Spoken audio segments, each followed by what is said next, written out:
Yes, who said the art world was in trouble? I tell you what, last night it made the art world look like a Christmas tree, really. It was all lit up all over Melbourne. No matter what suburb you went to last night, there were art openings on. Good afternoon and welcome. Gotham City Gossip, the program you've just tuned in to listen to. Roger Taylor with you for about the next, 55 minutes before Jonty comes along. Bruce pushing the buttons and joining me quickly at the microphone to talk about one of the good photographic shows on around town.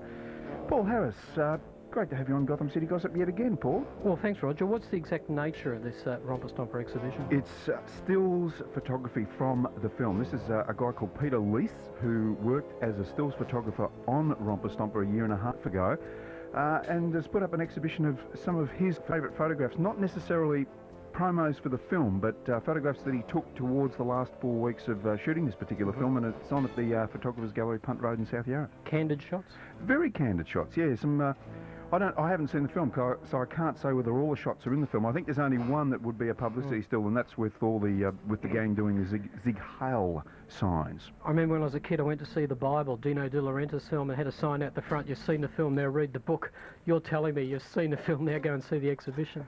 Well, I think I've seen enough just seeing this particular exhibition. It's actually a very good photographic exhibition. He's as he says in the thing, it took him a long time to come to terms with what the crew was doing, because it was basically made by a crew who hadn't made a major production before. So he was very aware of keeping out of the way until everybody had got into their work routines. And he said that was probably up until the last 4 weeks of shooting that he actually felt confident enough to, sort of get in the way a little bit and start taking the sort of photographs he wanted to. Yeah, I think there was a deliberate strategy on the part of the producers, also an economic necessity. It was a small budget film. They didn't want to get hardened crews who had sort of like poor work practices or a bit world weary, so they're all relatively inexperienced, and there was a mix of experience but also very eager to learn and put together something against the odds. I didn't see you down at the Nick Cave launch yesterday afternoon down at the Performing Arts Museum. The Peter Milne's photographs of Nick Cave and the band on the road. I didn't see it, that one. Well, I was probably off at the Doors night somewhere. I'm wearing my Doors t-shirt. I guess I'm more comfortable at a love-in rather than the cave-in. There were some friends of yours down there. I thought you were definitely going to be down there.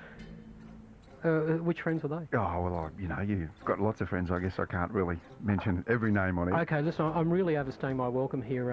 I would urge all art fans to go off and see Romper Stomper and not be put in by the reverse hype which has affected this film to some degree. What, the stills photography or the actual film? The general negativity about violence and racism, which ultimately are red herrings. I mean, if you're going to criticise the film, criticise it because you find it's got all kinds of narrative problems, but rather than sort of all this kind of Dorothy Dixer stuff about racism and violence and all the rest of it, when there are M-rated films that are far more violent and racist playing in the city. No one makes any comment about those. All right, have a look at the film and then have a look at this exhibition down at the Photographers Gallery. It's 344 Punt Road in South Yarra. Well worth a look. Some great photography actually by Peter Leiss. He's been working as a stills photographer for quite a few years now, and of course studied in the early years with Carol Jennings, and there's a real Carol Jennings film feel to some of these photographs as well. Of course, Carol Jennings photographed street kids in the 70s in Melbourne. These are photographs of so-called street kids of the 90s in Melbourne, and there is quite a similarity in the feeling of these photographs. An interesting juxtaposition, actually, I guess, two photographic exhibitions about stars in inverted commas, because, well, these are stills from a film, and putting it in context with the Peter Milne photographs of Nick Cave and the Bad Seeds on the road. The stars there. Two very different styles of photography. After having seen the stills from Romper Stomper, I felt that the Nick Cave photographs were quite leaden and very heavy. I don't know whether that was part of the style that Peter Milne wanted to achieve, but I found the Romper Stomper stills far more refreshing to have a look at than the Nick Cave photographs on at the Performing Arts Museum. But I guess if you're interested, you can have a look at both, because they're within 5 minutes of each other.